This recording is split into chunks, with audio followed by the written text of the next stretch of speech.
I would just say that if you're coming to Ireland, begin with the end in mind.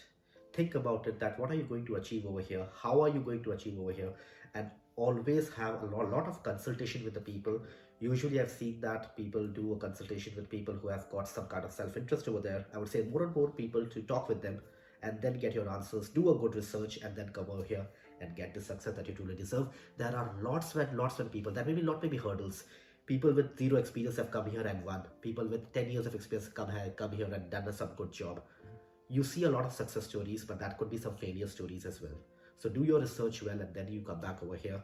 Wish you all the best. So guys, before we begin, I just want to let you know that this is the third part of the podcast. I have already uploaded 2 parts before. You can find the links in the description. In this podcast, I am chatting with Raghav Dixit, and Raghav Dixit literally helped a lot of people with the immigration, with the career counseling, with the job facilities, and as well as the current situation in Ireland and recessions and lot of things which you can get a lot of informations about Ireland. If you are new to this channel, my name is Pranav and I live in Ireland.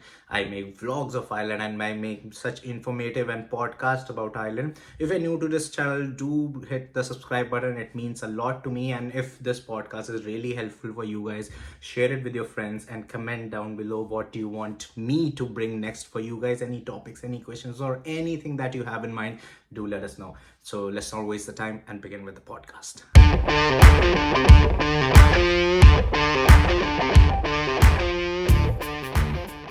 I recently, when I was coming here, so I was like, why not to ask people what exactly they want to ask you. So I ran an Instagram poll over there with a post of questions. So now I'll be asking a rapid fire kind of way, like you can just answer in few lines or something. These are some basic questions from the journal people who follow me to you straight away. So there's this Balaji Murthalagappan, if I'm pronouncing it, I'm really sorry. So he says like, if all the jobs are not coming, he says like, do all the jobs other than critical skills come under journal skill visa, like jobs in SPAR and McD and etc. But I think you have already answered that. It's an ineligible list. It's an ineligible list. So it is an ineligible list. So that will definitely do not come into the journal skill But visa. just, I would like to say that if it is a corporate role at SPAR, because SPAR has been sponsoring, I've seen that couple of people that SPAR has been sponsoring the work permits. If you're working the retail space as a teller, you are ineligible. But you're working the corporate store, you are working the corporate office of SPAR. You might be doing some significant job that can give you a work permit. Okay. So like they also have a particular roles with the responsibilities and the salary that comes under the critical or the journal skills. Right. So that's your answer over there. And Samarth Sil, he has asked that I have 1 year job experience in India and now I'm coming to Ireland for MSc Finance. What are the job opportunities in the finance field, and is there enough return from the job to pay back the loan? Like the loan that people like, is it easy to pay back a loan if you're 1 year experience in finance, MSc Finance? Well, I've seen a lot of people getting jobs with 0 and 1 year of experience. Yeah. But at the same time, there are also a higher number of people who have not got the jobs on that. So especially you go back into finance, it is not the largest industry over here. It's the 3rd largest, by the way. So 1 year experience is not a very big experience. Okay. So if you're coming here, just make sure that you are looking forward with a lot of connections, with a lot of understanding, with a lot of increase of your knowledge, with doing some certifications, and focus on what in finance, because finance is a very big domain. Okay, whether you want to go in FP&A or you want to go into fund management or you are going to portfolios, client servicing or whatever it is, just look about that first. Okay, because your question is quite generalized. 1 year experience, just understand that it is low. If you are coming here, just be prepared that you have to, you have to work in a very competitive environment to get a job. Well, like just before the podcast that we were discussing, if you are entering something, you should know the end. So if you know the end, you will be figuring out your way over there. Absolutely. That is what I'm also learning from you these days. I'll be writing down all these points as well. So the next question we have is from Vivek Ahuja, and the similar question is from another guy, Aditya Palve. So they both are like, is digital marketing considered under critical skill? Because one of the guy has this question and the second one is saying like, I'm struggling to get jobs in digital marketing as I'm a fresher. So any suggestion? You said it's under critical, but like he's a fresher also. I'll just quote it again. Digital marketing by default does not come under critical skill. If you go back and go the verbatim part of the critical skill occupation list, you will not find digital marketing over there, but you will find international marketing there. Okay, a large part of digital marketing, is a large, I would say that there are many people in Ireland who are working the critical skill in digital marketing because they are doing web management, they are doing a lot of things that comes under international marketing, and that is part of critical skill. But if you're doing some social media marketing or something or just only for that, then there's a chance that you may not be getting the critical skill of that. But other parts of digital marketing like PPC advertising, web management, search engine optimization, web management, and all those things, these will be part of critical skills. And freshers, usually digital marketing is the only area where freshers are not hard hit by people. Okay. Even if I go back into the market with significant experience, it won't be a cakewalk over here. Just understand, guys, you won't get the jobs like anything. There is no job without a struggle. Even if I would go into market, I would also have to take back the interviews. Maybe I will be turned down by a couple of them, and then I'll get a job and all those things. Digital marketing is the only area where freshers are not that much hit hard by them. Why? Because most of the people in digital marketing are of the young age, between 22 to 27. They are always 24 hours on social media. The digital They era, understand. They are the digital era. So even employers understand this, that people, I can't expect a 40 years person doing a digital marketing or social media and all those people. Although some good people Some people that. do. Some people do that as well. Some people do. But it's between the generation of 20 to 27. So I would say that you try more on that, and I'm pretty much sure that has been a good examples. When you continue your search, you should be able to get something. And if you're not able to get in big companies, look forward for startups and all those things. There should be some reason for that. And if you're facing some struggles, don't change the goals. Change the strategy to reach out the goals. That should be helping you more. Yeah, that's good. Like, so another question I have there from Shashank Singh, and he's like, will there be a major hit by recession for the people in finance job? Like, this is something like people are freaking out, and people don't even know why they're freaking out, but they are like, recession is coming in Ireland. Somewhere on the other, they have this thing in mind. But like basically the question revolves around, will it affect the job market, especially in the finance job market, if anything by chance that comes in? The answer is it has already started affecting. Okay, so if you go back to LinkedIn job data in 2022 and 2023, you will see a sharp dip. That is not, and I'm telling this with all my seriousness over here, there is not a single day when people are coming back to me and saying that we have lost the job.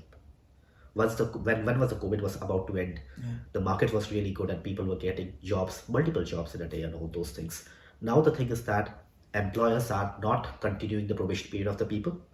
Contractors are losing the jobs, and even people who are on work permit, people are laying them off. So the job market is definitely on a hit, and people are a little cautious, employers are a little cautious. What I understand is that investors are not pumping in money for creating more jobs, and people are a little cautious about the recession, and they are saving their pockets, deep pockets, to avoid any kind of rainy day situation. That's why the job market's gone a little down. I hope so that the fears of economists which are there at the moment, they will not be hitting us more. But some people says that, and I'm yet to confirm on this, that recession could be there next year. It could be, it could not be. But key thing is that do not focus on the things that you don't control. People get the jobs even in recession as well. And we don't know recession will come or not. And the biggest thing is that sometimes not taking a risk in a risk itself. Okay. So don't focus on recession or something. Focus on whether you have the right experience to come in, whether you have the right necessary skills to work in. And most important thing, are you willing to take risk, and are you willing to struggle over here and do the competition over here? If the answer of any of these things is yes, welcome aboard, you can come to Ireland. So another question I have from Valahi, it's me, that's the Instagram handle. Like a 2 years post-work visa, 2 years post-study visa is also now counted in PR? Like permanent residency. So that's also been counted. Okay, so we don't call it as a PR. Okay, it's not a concept. It's a concept of stamp 4, which is similar to PR. But yes, 2 years, it is called a stamp 1G, and it is counted towards your, it's a reckonable residence. But I would like to do a small correction. It is a reckonable residence towards your naturalization. Okay. It is not something related to your stamp 4 or a PR. Okay. For example, there are multiple ways of getting a stamp 4. Okay. 2 years of stamp 1G that you're going to have, it's not going to give you a PR or a stamp 4. It will help you in getting a naturalization or later on converted into a citizenship and passport, but not towards a stamp 4. For that, one of the common ways getting a critical skill work permit or a general work permit, and then converting it into a stamp 4. Gunjan Modi says, like, if we spend 2 years on 1G, are there chances to extend it for 1 more year as I am a student struggling to get a job in Ireland? The answer is yes and no, maybe. Okay.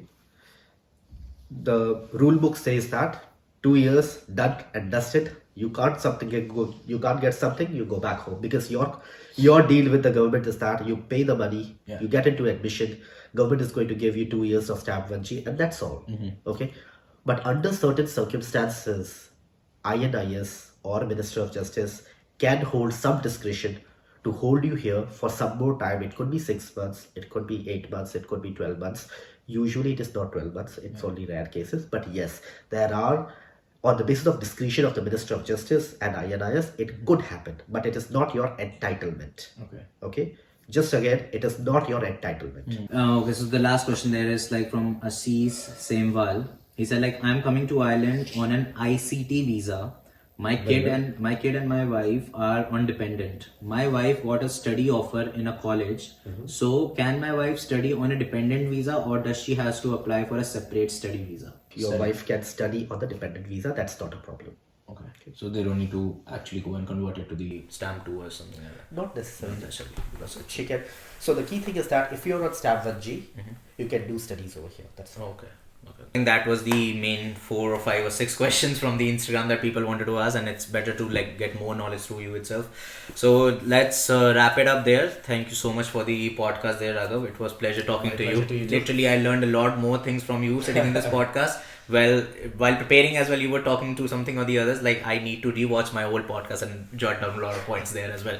So I hope you guys like this podcast, and if you are in Ireland and if you need more such information videos about immigration, career coaching, or anything like this, you can subscribe to this channel, because we might be bringing up more new series there for you guys. If you have any other such questions that you need to ask Raghav, I will be linking down Raghav's LinkedIn over there, so you can go and contact Raghav over there, and he will be happy to help you. And also you can write down more questions in the podcast, what are the series that you want to see in the next podcast, and we will definitely go and make a series with Raghav as well.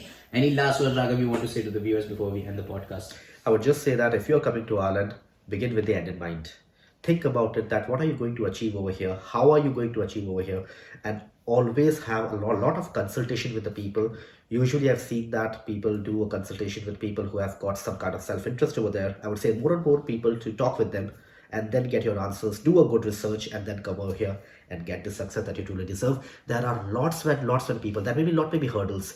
People with zero experience have come here and won. People with 10 years of experience come here and done some good job. You see a lot of success stories, but that could be some failure stories as well. So do your research well, and then you come back over here. Wish you all the best. I'll meet you guys in my next podcast. Peace.